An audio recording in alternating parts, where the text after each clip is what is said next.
Hello, everybody. Good afternoon. Let's get started to our Nordic Academy. This time we'll talk about project management in the life cycle industry. Um, it's a topic very exciting and extremely challenging, and not only here in Denmark, but in all the areas that Nordica supports our clients. Here's the agenda for today. We'll talk a little about Nordica, about myself. Then we go through the project life cycle by ISPE and a conclusion about what we have presented. Who is Nordica? Nordica is a consulting company, and we are focused on the life science. We work with engineering, procurement, construction management, validation, automation, and project management for pharmaceutical, biotech, cosmetic, and food and beverage industries. And we have two operations, one operation in Brazil and another operation in Denmark. And here are our numbers from Brazil and from Denmark. We have all disciplines in-house. We have our QMS certified by ISO 9001-215. 2015, in fact, not 200, 2000. Then here is our split about our projects. Mainly of them are for pharmaceutical and biotech industry. Then the other half are in the cosmetics and the food and beverage. We are very proud to say that we have awarded 5 times the prize of Company of the Year by Sindus Pharma Brazil. And we also got 7 times the prize of Company of the Year by ISP Brazil, 2014 to 2020, and recently this year in the 2024. A little about our history. We started in 2012, the operations in Brazil, in Curitiba and São Paulo, as NNE Pharmaplan. In 2015, we became an independent company. We had a spin-off of NNE Pharmaplan, and we became an independent company with a focus on Latin America and the headquarters in São Paulo. And in 22, we started our operations in Copenhagen, Denmark. And you can see here our CEO, Ole Brock. He's a marine engineer, and he has a lot of experience on the pharmaceutical and life science projects. And he is the owner and CEO of Nordika, Brazil and Denmark. Our services. So here you can see the areas and the main services that we can support our clients. The first one is the engineering design. Then we have automation and systems integration. We have commissioning, qualification and validation, and project and construction management. So these are the areas that we can support and are the main, I would say, services when we talk about EPCMV projects. A little about myself. My name is Flavio Lisboa. I'm an automation engineer. And yeah, you can see the details on the slide. But what I like to highlight is what qualifies me to be here giving this speech, this class to you. I have a lot of theoretical knowledge about project management. I really like to study and to read about this topic. And I have dedicated a lot of hours being a teacher to ISPE in Brazil. I have worked as a teacher for project management and good engineering practices. I believe I have trained more than 300 professionals. And I also have worked in many projects. either as an engineer, either as a contractor, either as the client. And yeah, I think with this experience, I have learned a lot, and I have learned what to do and what not to do. And here on this section, we go through, I would say, to most of the things that we should do. We should do things by the book. Here, our main reference for this section, that is the ISPE, Project Management for the Pharmaceutical Industry Guideline. ISPE is the International Society for Pharmaceutical Engineering, and ISP developed a lot of guidelines that are used on the projects for the life science. This one for PM is not the only one. There are many baselines that they use for example, solids production, for injectables, for API, for biotech facilities, for utility systems, and I would say one of the most famous is the GAMP, the Good Automated Manufacturing Practices. And so those are examples of ISP guidelines.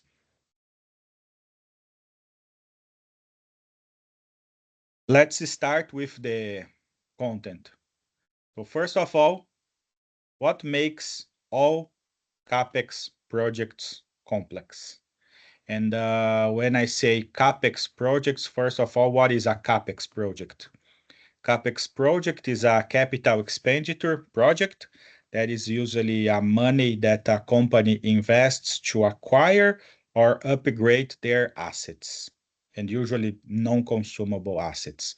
So we are talking about investments on new facilities, upgrade of existing facilities, new systems, new equipment, whatever it's necessary to use on their supply chain, and as a non-consumable asset, when they invest on it, it's a capital project. And it's usually an investment that for sure will happen only once, and as any project has a beginning, a middle, and an end. And these capital projects, for sure, they must be aligned with the company strategy to support their future growth. So this picture illustrates a concept from the guideline that we must keep in mind in all project phases, that are the key concepts that brings the complexity to the project. First of all, business context. When we are working on a capital project, we need to understand what is the context of the company, what is the business, what are the long-term strategies, what is the company focus, and the main one here in yellow from the business context is what are the project drivers. It's the time to market, it's the innovation, it's a cost benefit solution. What is the most important for the project? Usually many factors, because it's difficult to fulfill many factors. For example, time to market and innovation. That's something very difficult to fulfill. Or innovation and cost benefit. So there is here a dilemma that we need to understand since the beginning of the project. What is the most important thing that the project needs to deliver? Value management. Here, I would highlight what is the organization priority, CapEx or OpEx. And this is also something very important in the project phase, because if the focus is to deliver high quality and low OpEx project, it's one approach for the project. If we need to deliver something very fast or something that we are not very concerned on the costs of the production, that is the OpEx, then it's another approach. But this is something that must be very clear since the beginning as well, because it will make a lot of, I would say, difference when solutions needs to be taken, when decisions, sorry, needs to be taken. The collaborative working environment. This is another topic that is extremely critical and increases the project complexity because we are talking about the teamwork. And no matter what is the project, a small, a medium, a large, you will need a project management organization. You will have users. You will need the consultants or contractors and suppliers. So you need to understand what is their power and influence level. And you need to map all of them. You need to understand the communication channels, who talks to who and when, the rituals, and the rituals I'm saying here about meetings, who will talk to who and when, what is the purpose of that meeting, what will be the outcome of the meeting, and etc. And the platforms. And when we talk about communications, the platform is something that is extremely critical because usually in your project you will have companies or consultants, suppliers, and your own organization from different places. I would say they will not operate under the same IT system. And then you need a platform to make all these communications to happen. Because if you have different communication platforms, it's a weak point in the communication. This is something that I have learned, that the communication platforms are extremely important. Roles and responsibilities, for sure, it's something that we need to pay a lot of attention in a project because roles and responsibilities must be very clear. And this is the, I would say, the also a big challenge in the project because usually the deliverables they are not started and finished by the same person or the same team. Usually you start with someone, then you deliver that part to another group, and then another group you use and take into the next step.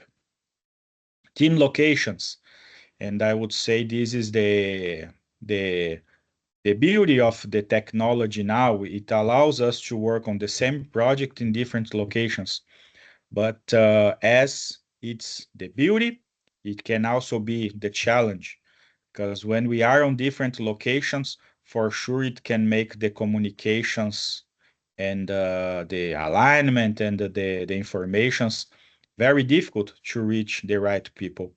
So this is why I mentioned again about the platforms. When you have remote teams, you need strong platforms.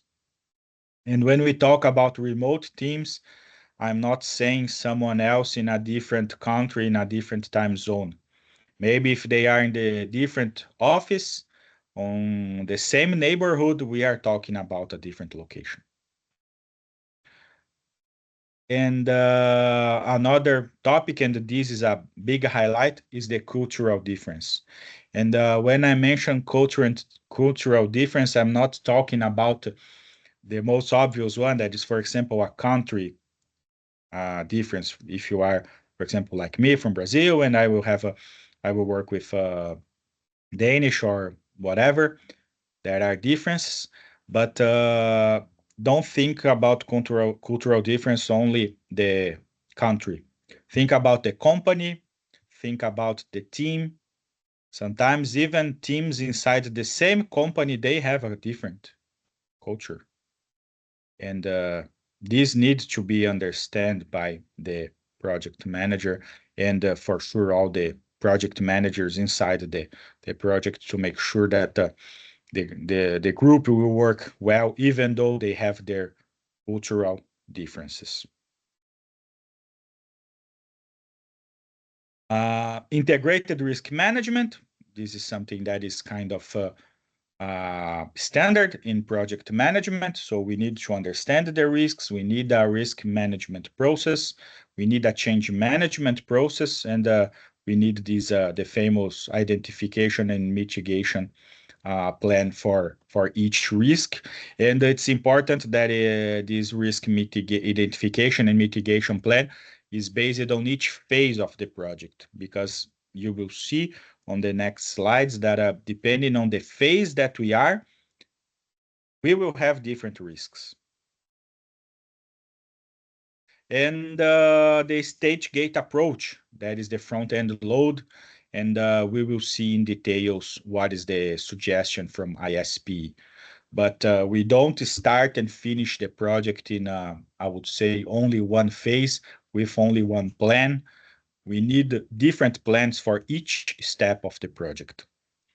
But here, we didn't see anything, I would say, very different from project to project, right? This is all about any kind of project. These are the challenges that we usually face. And what we can see as different for life science projects, right? Now we will talk about challenges on the life science CapEx projects.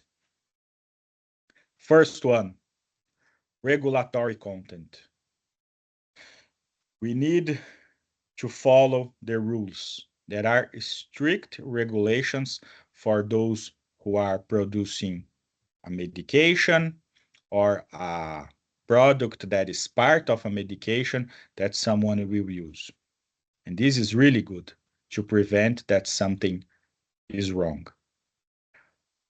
When we talk about the project scenario, the first thing that we need to be aware is what GMPs are applicable to our project. And this is something that needs to be understood since the very early beginning of the project. And usually the first step here is to understand, okay, where is the facility going to be? If we do a facility, for example, in Denmark, then we need to follow the Danish rules. If this facility will be in Denmark and it will export products to Brazil, then it must follow the Danish and the Brazilian GMPs. And to make, I would say, the life of the pharmaceutical companies less complex, there are some, I would say, joint GMPs or joint organizations that define standards that are applicable internationally. So the GMPs, they don't get very different from one place to the other, because it would be very challenging if everywhere is different. So there is an association called PICS that they do a standardization program for GMPs. And many countries are part of this standardization, and this makes things, I would say, not easier, but less complex. Then you need to understand as well what are the company standards, because usually you have the GMPs that are applicable in the regulatory content, but usually the companies, they have their own procedures and policies and rules that are even more complex than the GMPs. You need to understand that, and the project needs to comply with that. And if we are talking about a facility that will produce an, I would say, existing product, or we will change something in the in a facility that already produces a legacy product, what is the impact on the register? What we are doing has impact on the register. And this is the tricky part, because here we are not only talking about the design or the project, but we are also talking about what has been used as a reference for the clinical trials, for the production of the product itself.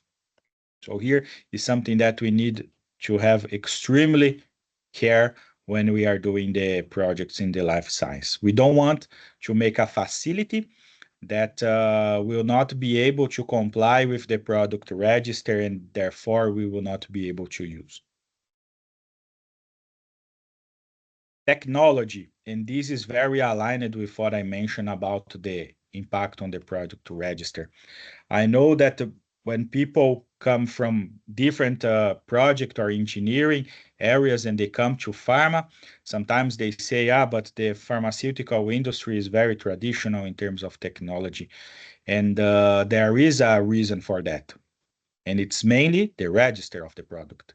We cannot do big changes on technology, on the way the product is produced, because if they bring impact on the product register, then sometimes studies needs to be done again. So when we talk about the technology, we need to understand if it's a new product or if it's well-known. What is the technology that we want to use? And especially, are we going to use new suppliers? Because this is something that needs to be taken into consideration, not as a natural risk for the project, as we are using a new supplier, but mainly on the impact for the product register. So I have already seen many products that we were still in the early phases that we have concluded that we cannot do everything that the client wanted in the facility because it would bring a huge impact on the product register. And then, okay, we'll do a new facility with old technology because we are not willing to pay the risk to have an impact on the product register. Integrated validation life cycle. And here for sure, I'm talking about the user requirement specification and the validation plan. And project needs, user requirements need to be, it needs to be defined what is the final product. But when we talk about the pharmaceutical industry, especially pharmaceutical and biotech, the user requirements, they are part of the documentation to get the GMPs.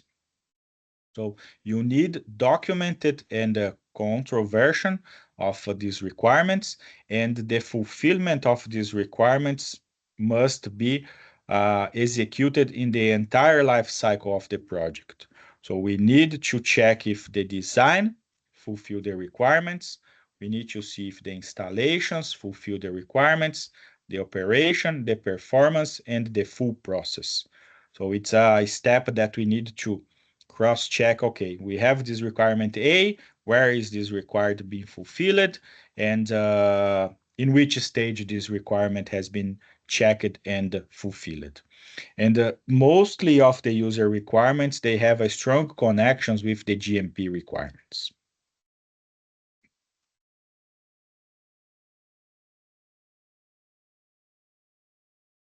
Then we go here to the life cycle itself.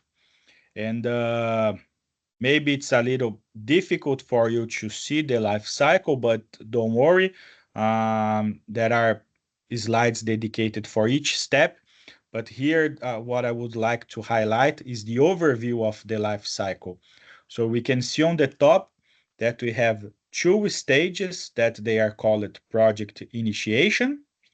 There is one stage that is called planning, and the three stages that are called project delivery. On the initiation, we talk about feasibility study, conceptual development. The planning phase, we talk about the project delivery planning. And in the project delivery, we have the design, the implementation, and the closeout. And why I like this life cycle? What is the beauty of this life cycle? The beauty is this life cycle considers the perspective of the entire project, including the project owner, engineering, the contractors, and the suppliers. But most of the life cycle, it has to be followed and controlled by the project owner, the organization that owns the project, because they are the ones who start the project need. It's not the engineering firm. It box and the phases. There are things that are done by the project owner, things that are done by the engineering, things that are done by a contractor or a supplier. Then the first highlight here on this work on this life cycle is the critical factors that needs to be taken into consideration on each stage of the project life cycle. So on each stage of the project life cycle, we have to assess the business content, the regulatory, the value management, technology, collaborative working, integrated validation, state gate approach, and the risk management. Then the second highlight here is the, as I mentioned from the slide before, the complexity of the CapEx life science projects, the definition of user requirements. So it comes in a very early stage. Requirements, what the user want, what the user needs to be defined very early. Then here on the stage 3, it's where we define specific user requirements and we do risk assessments inside the project. Then another important, I would say, deliverable, and that is part of the life cycle for the life science projects, is the design qualification. Here we establish in overall what we want. Here we specify what we want. And here we check if what we want, what we have designed, meets the requirements. Design qualification. And here is all the testing, installation, operation, and performance. So here we check what has been mounted and built, if it reaches the installation needs, the operation needs, and the performance needs. And yeah, I think this is it for this slide, and then we go through the details. But before we go through the details, what I also would like to highlight, each stage has a gate. So when we complete the stage 1, there is a gate here that will allow the project to go to the next stage. Then we complete the stage 2, gate 2, stage 3, gate 3, stage 4, gate 4, stage 5, A, B, C, and stage 6, gate 6. What is important as well before we go through the details? We never run a phase, a stage in parallel. It's one stage at a time. This is the first thing that we need to understand from this stage gate. You don't run phases or stages in parallel. It's one at a time. And every time that I have seen the stages being executed in parallel, sometimes it works, sometimes it does not work. And there are specific stages that you can try to do in parallel. But for sure, the initiation and the planning, we never, ever do in parallel with something else. Stage 1, 2, 3, it's a must to be done in sequence. But to have, I would say, a less difficult life during the delivery, I also strongly recommend the stage 4, 5, and 6 to do not be executed in parallel. Feasibility study. That is the stage 1 part of project initiation. The question to be answered on this phase, is the project a good idea? And this is something very basic, right? Before we decide to move forward with a project, the organization needs to understand you know, we need to have this answer very clear if the project is a good idea or not. And usually the cost to pay for to answer if it's a good idea, it's usually maximum 0.5% of the total investment. So yeah, there is a cost to prove that a project is a good idea or not, but it's very low. And what are the focus and the objectives of a feasibility study? First of all, to show the strategic alignment of the project with the company business plan. So here, sometimes for us that are kind of engineers or contractors or suppliers, we don't attend this phase. We don't participate. This is something that is more internal with the client, with the owner of the project. He needs to understand if the idea that the organization had, is aligned with the company overall strategy. You need tangible benefits. What means tangible benefits? Okay, I have an idea here. Let's build a facility on the country X because there is a high demand for our product there. Okay, but what is the market size? What is going to be our sales price? What is going to be our cost price? How long we can wait to have this facility? So we need to understand the tangible benefits of the project. And they are numbers. Define high-level requirements and scope. And why it's important, the high-level requirements and scope. Because at this stage, we need to understand in high level what the project needs to deliver. It's a facility of 1,000 square meter. It's a facility of 10,000 square meter. It's a facility of 100,000 square meter with 1, 2, 10, 100 equipment, or is something else. At this stage, usually, Nordika as a consulting company, we support our clients to define the high-level requirements and the scope during a feasibility study. Then there is the cost estimation that needs to be done on this stage to understand, okay, how much we are talking about, this CapEx. And at this stage, the TIC, total investment cost, it's a roof order magnitude. So we are talking about an investment that when we reach the value, it can be plus 100%. It means that will cost 2 times, or it will cost half of what we estimated. And this is why it's plus 100 minus 50, because we tend to underestimate the complexity in the beginning.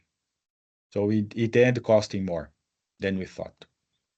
It never costs less. What is the risk level for the project? This is something that is also considered on the feasibility study. And 3 items here that are very critical for the project owner to define if the project will move forward or not. That is the payback time. It means how long it will take for that investment to be paid back. 1 year, 2 years, 3 years. Sometimes it's weeks, sometimes it's hours, but the organization needs to understand. And then there are 2 financial parameters, that is the net present value and the internal rate of return. And they are very, I would say, used by the finance people. But in terms of project, the NPV will show the cash flow for the CapEx plus the OpEx and bring them to the present value with a certain interest rate. And the internal rate of return is the profitability of the project. within a cash flow. And here is the tricky part that there is the connection in between projects and, for example, economy. Usually the companies, they will choose projects with IRR, that is the internal rate of return, that is higher than the basic interest rate in a certain economy. For example, in Brazil, nowadays the government bases a rate for any I would say loan is 12.5. If you loan money for the government, you will get 12.5. So it means that to make a business, you need to have a return better than 12.5. This is the case in Brazil. In USA, I think their rate is 4.5. I think here in Denmark is also around 4. So this is an important concept because if the project gets more expensive than we thought, the point is not only that we need more money to the capex, but it will also impact the internal rate of return. So when we do the feasibility study and the answer is yes, the project is a good idea, let's move forward. Good. Then we go to the next phase, that is the conceptual development and conceptual design. Because the conceptual development is the phase that I would say what the owner of the project see, and the conceptual design is usually what we as consultants see. And then the answer, and the question should be answered at this stage, the stage 2, is have we selected the right option and we have a robust business case? So here we are not challenging anymore if the idea is good or not. The idea is good. Now we need to understand if we have chosen the right option and the business case is still robust. Usually the cost of this stage is maximum 1% of the total capex. And here are the focus and objectives. So first of all, we need a strong alignment with the feasibility study on the conceptual development. We need to explore all the possible solutions.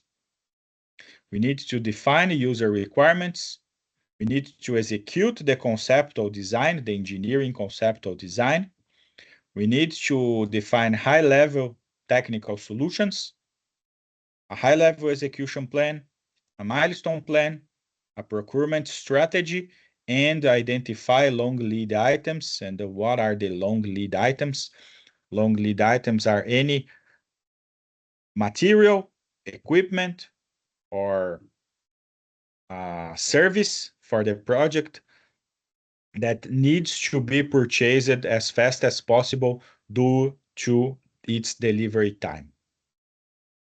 And the procurement strategy is also an important, I would say, definition for the conceptual development, because at this stage, we need to understand how is the market, who will be the players that the potential suppliers and the contractors that we will use in the project. And the TIC, and see that at this stage, the TIC goes to plus minus 30. So it means that in between the feasibility study and the conceptual development, our knowledge, our understanding about the project has improved. And then we are able to do a better cost estimation about the project. Then, with the conceptual design defined, we move and the answer is okay, we have chose a good option and the business case is still good. We go to the next phase.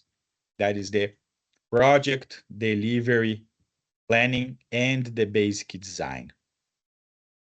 And here, what is the question that we need to answer? Do we have a robust plan? Do we have the approval to proceed? And here is a phase that what is key, what is extremely important is in the end of this gate, the full project funding is approved. So at this moment, it means that, okay, we will say the project cost 1 billion and we will have 1 billion approved to use.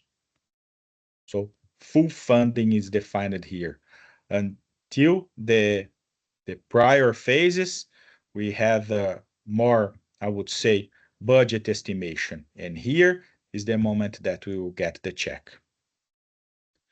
The cost of this stage is usually maximum 5% of the total capex. And what are the objectives and focus of this stage? We need an alignment with the conceptual development. We need to define the detailed user requirements. We need to execute a basic design, that is the engineering scope. We need to define a detailed technical solutions, detailed execution plan, time schedule level 3, that is a time schedule with a work package level. We need to get the building permits to start if we are talking about a greenfield or a brownfield project.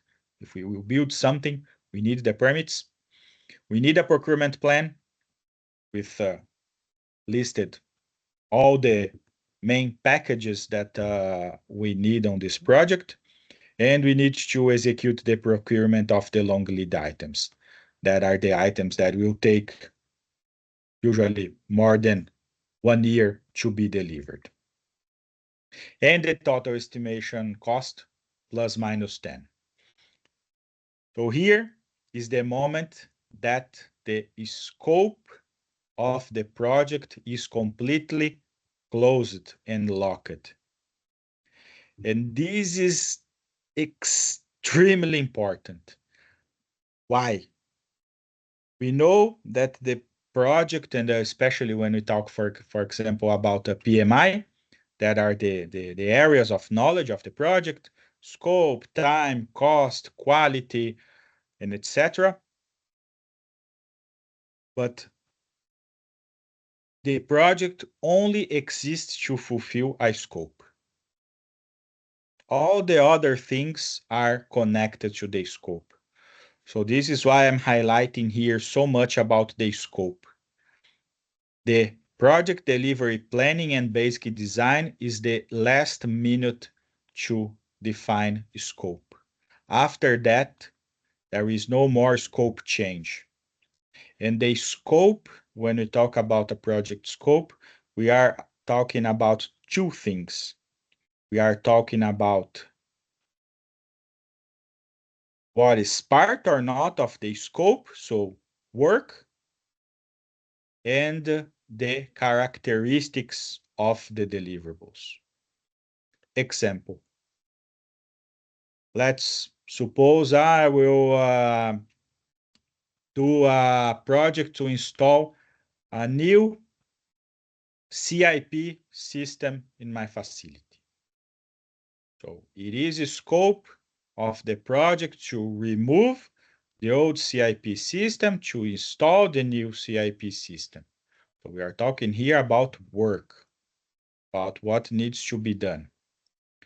And there is an assumption on this project that the electrical cabinets will be okay to feed power to the new CIP system. Here we talked about work, CIP, and some characteristics that, okay, the new system can be power supplied by the existing panels. These are the scope, the boundaries, everything very clear.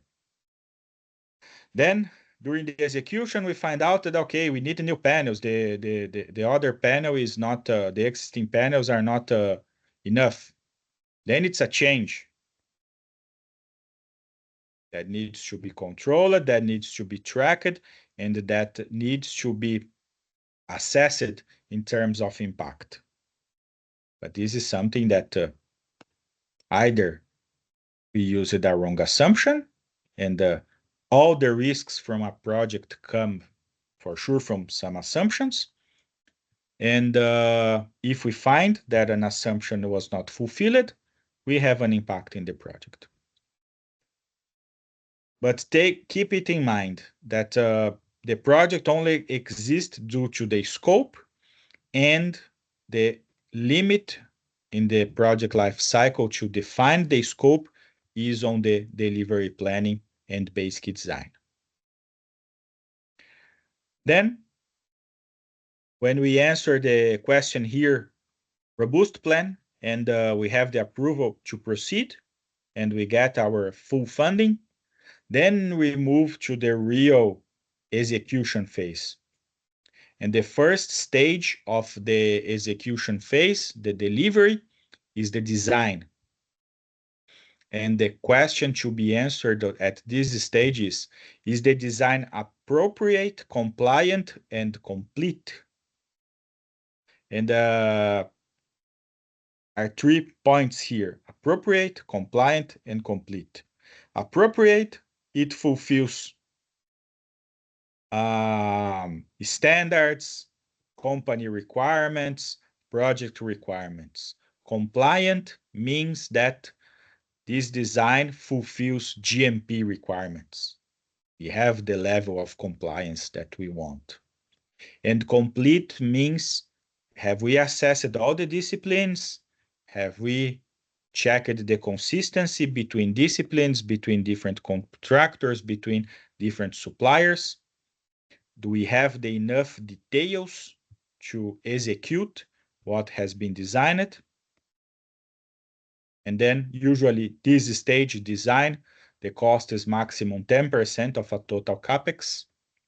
And the focus and objectives here: we must have a design aligned with the basic design, good engineering practice, and GMP. This design must be enough to detail, fabricate, and construct. This design and specification will be used for procurement of equipment, of components, of materials, of a construction and assembly. We must be able to specify how we will test and accept the facilities based on this design. And finally, we will do the design qualification. That is the phase that is extremely important to fulfill GMP requirements. That is the cross between designed versus user requirements. And then when we finally see that the design is appropriate, compliant, and complete, we move to the next phase. That is the implementation. And the implementation is defined in 3 steps: procurement, execution, and testing. So here, the first question to be answered is, have we procured everything? And here it includes materials, resources, equipment, services. Has everything been successfully and robustly built? And then finally, if has everything been tested? And this stage costs usually up to 83% of the capex. The other 70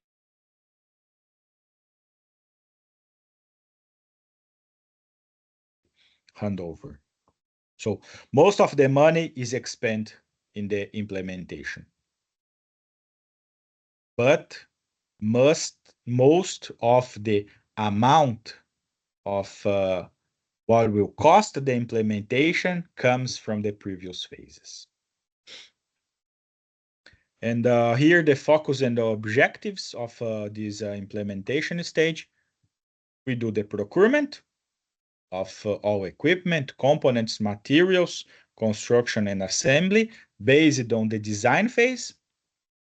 We do the supervision of the construction and assembly and mounting to make sure it meets the design and the specifications. So here there is an important step that is the supervision of the construction. Okay, there is someone constructing and assembling and mounting and executing what everything that needs to be executed, but it must be quality controlled because we don't want to find many mistakes on the phases of commissioning and qualification. Then there are the qualification steps. That is the IQ, OQ, and PQ. Occupation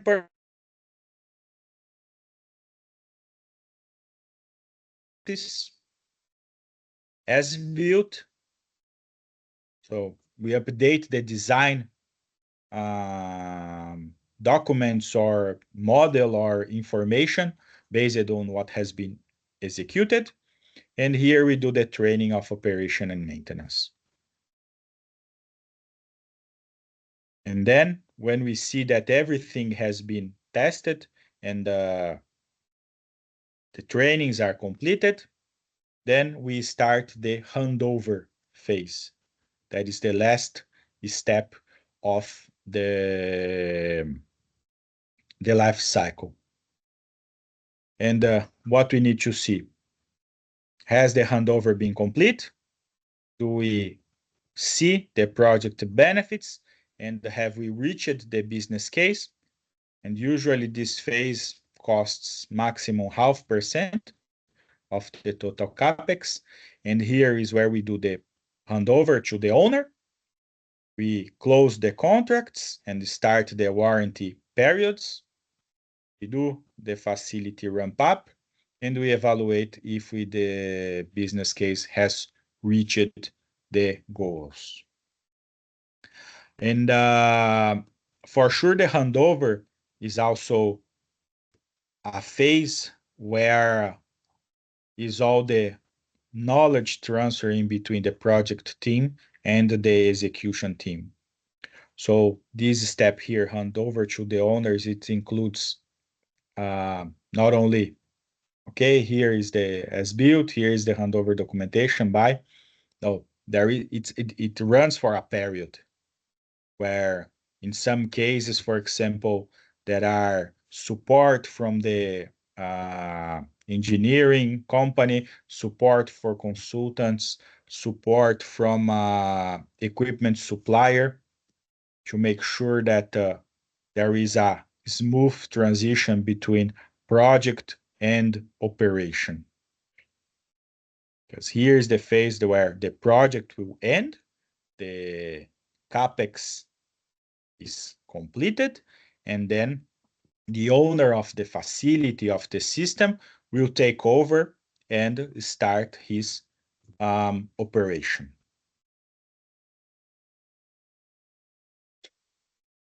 And here, I would say a graphic from the guideline that illustrates our conclusion for this section. That is the greatest opportunity to influence in the success of a project is at the beginning. And why? We can see here on this axis the ability to influence in the cost. And then we can see here that is the initiation and project delivery planning, that our ability to influence drops very fast, because here is where we will take most of the decisions that will define the cost of the project. And the trend of the project cost to raise after the design completion just go up. So if you want to have a project that is well succeeded, put energy in the beginning, because this is where most of the big decisions are taken, and this is where we have most of the influence, most of the capacity, the opportunity to influence in the project.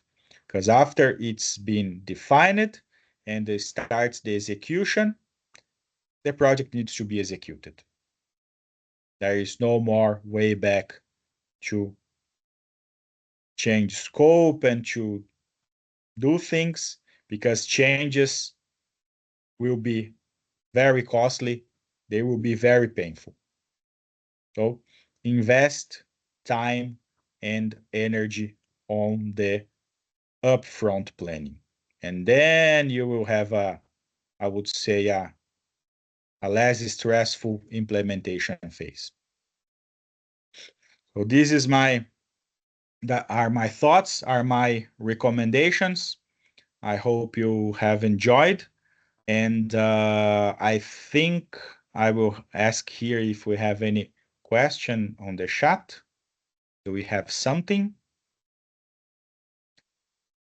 We have a free moment now to questions and answers. Guys, if you have something that you would like to ask, feel free. You can type your question on the chat. And if there are no questions on the chat, I will take the questions that some of our colleagues that applied for the training they have made. Is there something on the chat?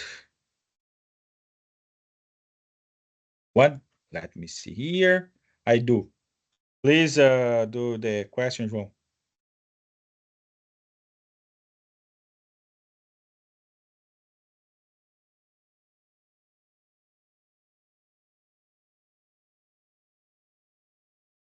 Can you share the presentation? Yes, I can.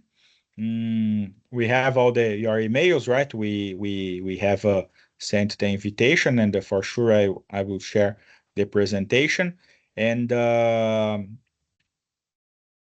presentation, not the presentation itself, but the video, this training has been recorded, and it will be posted on YouTube.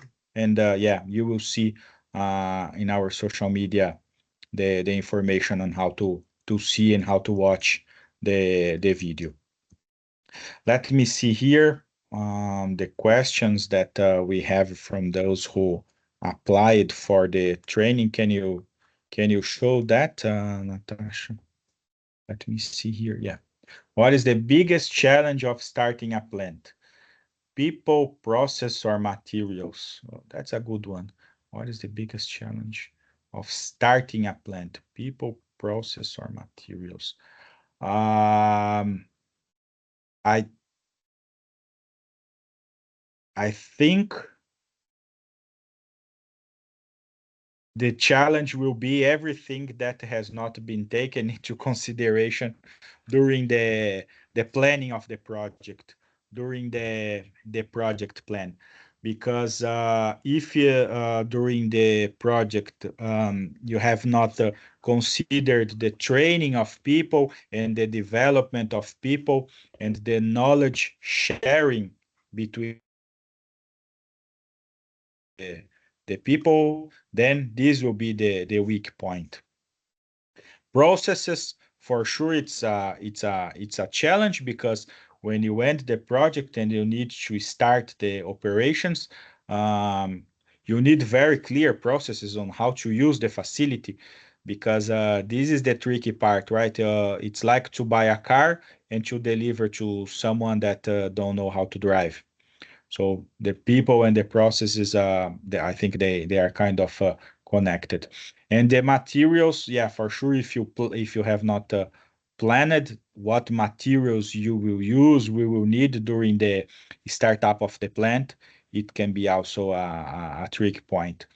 So this is why I cannot choose the only one, people, process, or materials, but I think it's a kind of a combination. It will depend on what you have planned. What are your views on the challenges of project management involving AI? Whoa. I should have thought about it, but that's a very good one. What AI um, can help us.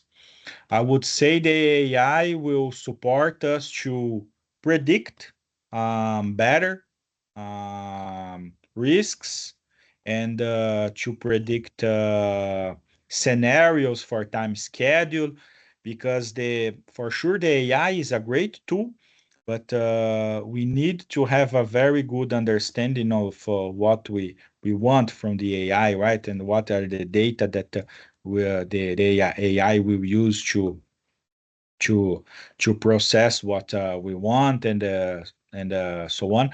But I would say the AI will help us to make things more predictable.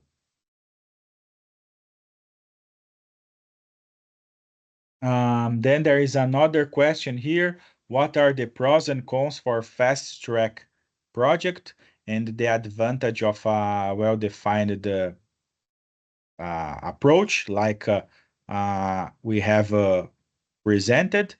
I would say the fast track approach, and I think I can do another video about it in the future.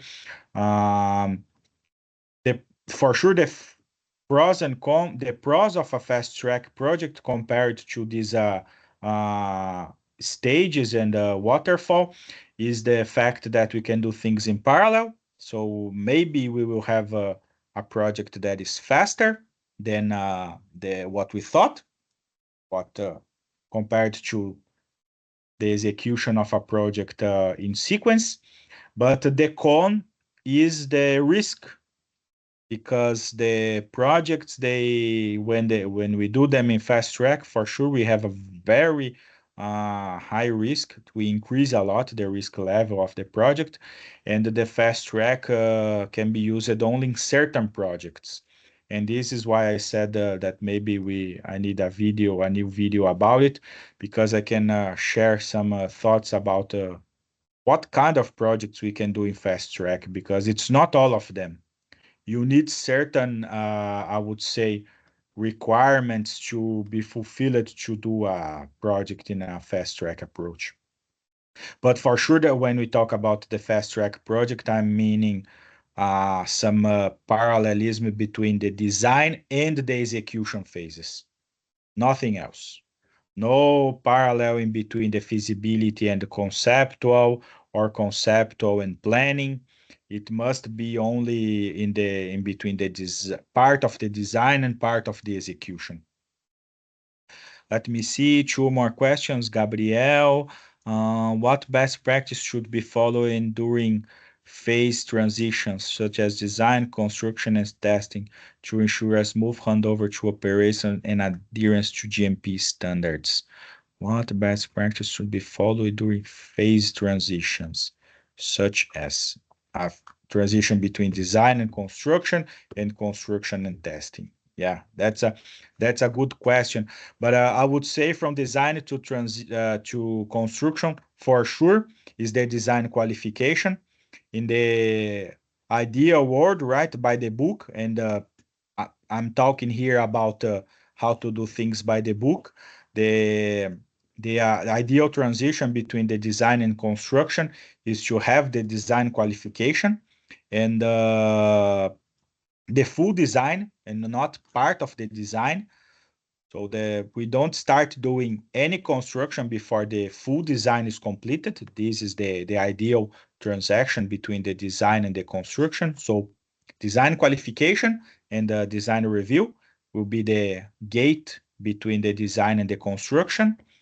The construction and testing, I would say the commissioning is the gate in between the construction and the testing, and the commissioning includes all the activities that are executed to show that a facility or a system has been built according to the design, and that you have the as-built, that you have all the mechanical completions like pressure tests, loop tests, dry tests to make sure that okay, this is built correctly and according to the specifications.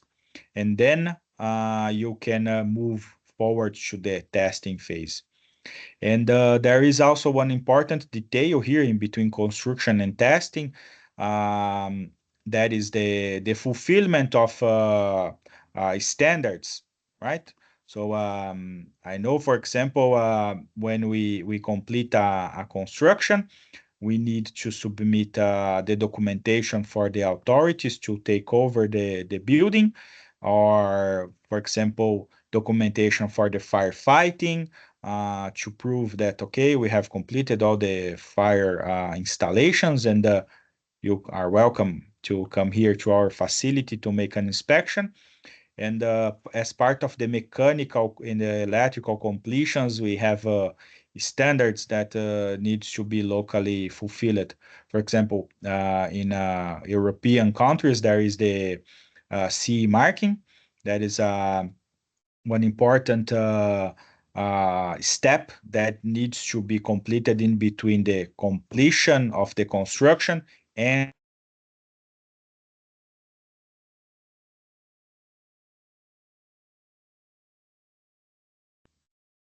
then from for the testing to production, it's for sure the completion of all the IQ, OQ, and PQ phases, and this is the best approach to complete the testing phase.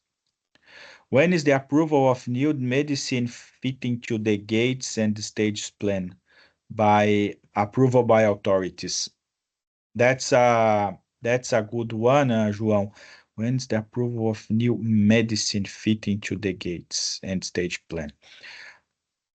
Um, the the new medication, because a medication, it has three steps before it goes to the market, right? So you have the clinical trial one, two, three, and then you move to production. This is not exactly connected to the phases of the project, right?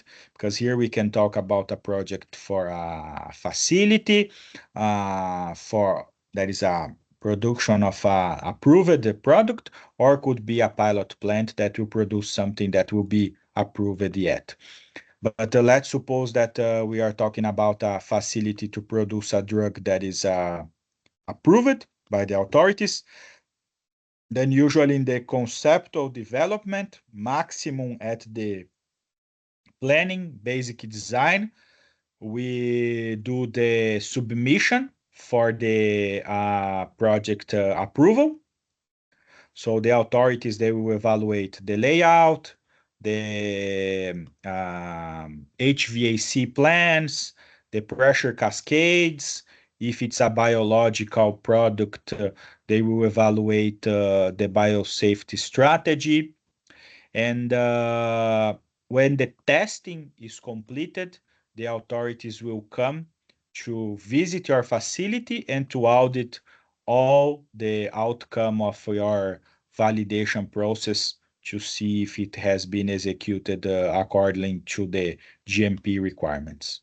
And then your facility will be approved to produce. I hope it has answered your question.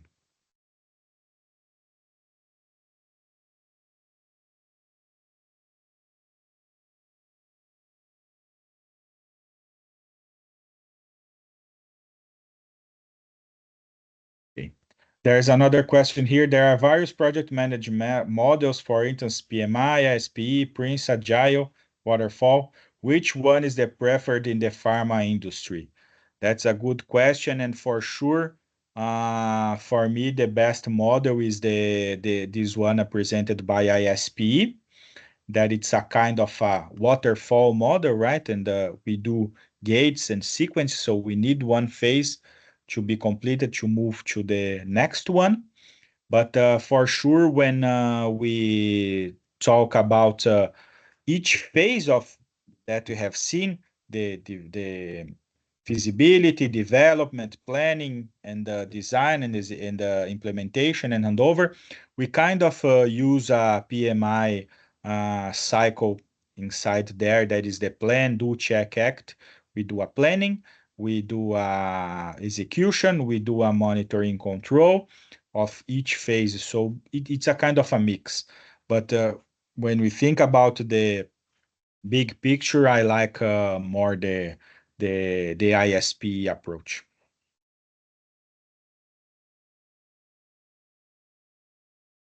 In this dynamic world where we have access to too much information, how to focus in what is important despite what is simply noisy? Oh, that's a great one. And I really wish I would have a very good answer about that. But I think it's the focus on the communication plan. It's the focus on the communication plan. I mean, the meetings, the rituals, who talks to who are the decision makers, and I would say this question comes from Mateus, and I also would say Mateus, and I can see you are here on the training. The most important is when we are project managers, we need to kind of try to separate what is a noise and what is a fact. And the best thing that we can do is to always talk to the team, ask people about everything that you hear. What is true and what is not true, and try to bring people to talk and to share what they are thinking. And yeah, I know it's maybe not the easiest way, but the best way is to see what is true and what is not true.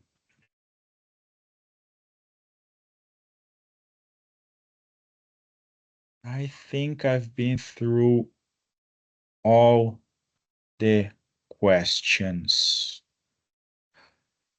Something else on the chat?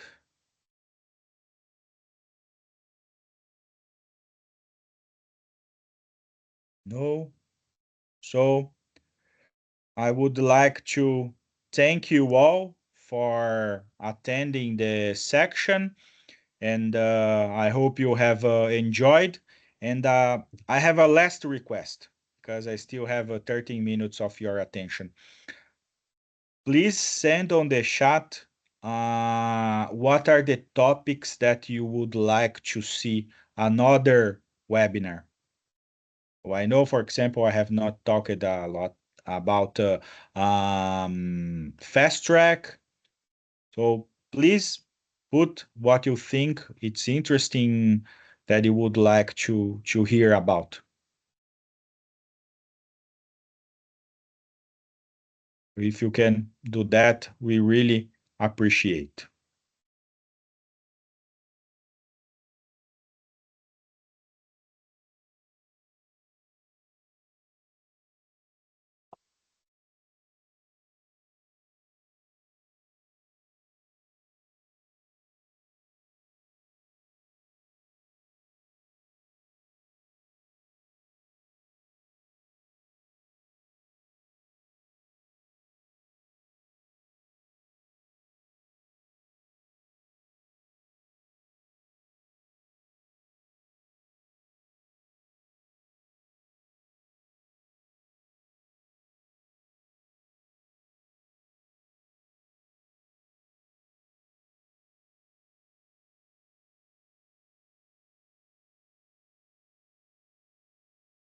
Okay, I think yeah, we have some given some time. Nothing has come, but yeah, you have my email, you have my um, LinkedIn, and you can follow Nordic on LinkedIn. You can see, and for sure you can contact us if you have some idea for a topic that you think it would be interesting in the near future. Let me see.